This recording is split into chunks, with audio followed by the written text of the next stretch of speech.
I just want to show you a little crochet hack that one of my testers told me about when she was testing some patterns for my book. As you know, I work mostly in granny stitch these days, and with granny stitches they're made up of UK trebles, US doubles, and we normally chain 3 to count as the first stitch in your first granny stitch group. So some people like to chain 3 and turn, or some people like to turn and chain 3.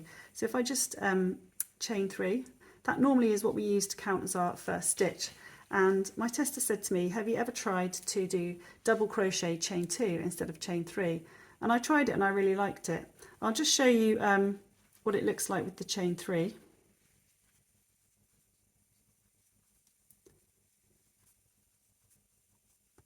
So that's chain 3, and it's okay, but it doesn't really look like a stitch that much, and it's a bit sort of gappy here. I know you can do standing stitches, and I always forget how to do them, which is why I thought that this hack was really good.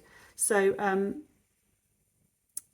what we do is we do a double crochet straight into the top of that stitch. So you just go under the V on the top, yarn over, pull through, yarn over, pull through 2, and then just chain 2 to count as your first treble crochet, and then you just do your granny stitch group into the next space. And I find that this is because it's a bit bulkier at the bottom because of that double crochet, it just tends to look a bit better. It looks a bit more like a stitch and it's not so gappy.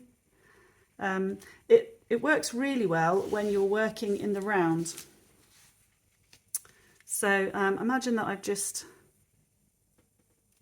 worked row 1 in the round, and I've joined with my slip stitch, and then I'm going to turn. So depending on which way you turn, your yarn will be at the back or the front. I don't think it really matters.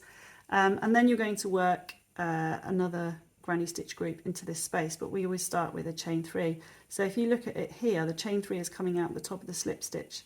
It doesn't look very authentic, and then you've got your 2 trebles in there, but you do get a bit of a gap here. If you